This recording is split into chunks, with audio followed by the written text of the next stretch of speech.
week on Push Play, we have a look at the sport of fencing. I'll teach you an old Māori game called Kia Rahi. We're playing soccer with a twist in Chertsey. We catch up with some brothers who row for New Zealand but not together, and B-Boiler Rock completes our routine. Welcome to Push Play. I'm Laura, and as you saw, we've got an awesome show lined up for you guys today. Now, if you like rugby and if you like netball, you are gonna love Kia Rahi. It's a traditional Māori ball game.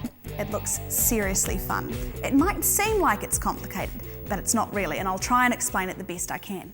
Kia Rahi is making a bit of a comeback in the North Island. Often different tribes would play with different rules for the game, so I'll just try and explain the basics. What's this? Oh, this is our game ball. We made it out of harakeke, and yeah, it's kind of a homemade ball. So you have to turn it around. I've got to turn it around this way. Oh, just turn it over the way, right? And then you start with that one and you get over, under, under. I would go through here. Yep, so what you're trying to do is match up two across, two across. I did it! I finished, come on! Oh man, they started without me. Well, Kia Rahi is a kind of cross between rugby and netball and is played on a round field with the ball, which you just saw me make. The playing field is divided into 3 circles with a central target called te tupu in the middle, and then there are 7 posts or po in the outer ring. 2 teams of 7 play the game, the taniwha and the kioma. There's 2 teams. My team is kioma. We have to touch the po all around, and every time you touch one of those, and you get it into the pāwero, past the pāwero line, that's a goal for every po. So say you touch 3 of them and then you score, can I call it like a try? Yeah. If you score like a try, then you get 3 points, is Yeah. that right? Okay.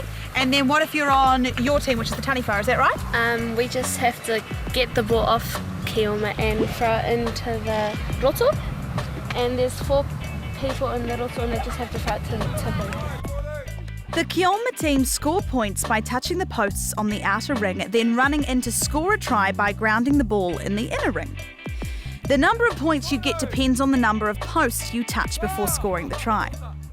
The taniwha team score points by throwing the ball from the middle ring and hitting the target in the middle, which is 1 point. One of the kioma starts in the marama, they throw the ball into the pāwero.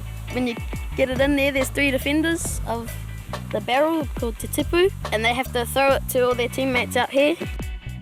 Kioma start off with the ball in the marama and have to throw it to a teammate in the pāwero, who then throw it back out to their teammates in the field, who begin gathering points. This is called tiara, this thing in the middle. Yep. And if you're in here and you're taniwha, you're not allowed to jump across, so that's just a penalty and you give the ball to the other team. Other than a penalty, to get the ball off the other team, you can tackle them, or in the ripper version, like here, you can rip them and they must drop the ball. Believe me, even though it sounds confusing, once you get out there, you pick it up really easily. It's an awesome game to watch, but even cooler to play. Why do you like the game so much? Well, it's just a fun way to exercise, play around with your mates. It's really fun and you get to run around heaps. Just brings us together. Because we bring back all our Māori games from back in the day that our tūwhana used to play. Yeah. And it's pretty cool. So we thought we'd find out exactly where Kia Rahi started. Kia Rahi dates back to pre-colonisation really, and it was played as a training exercise for warriors. But as New Zealand became colonised, it sort of died out in its older age. One of the features of the game in the olden days was that visiting tribes had to agree on which rules would be used in the game. But now there are a standard set of rules that everyone can understand when they're playing.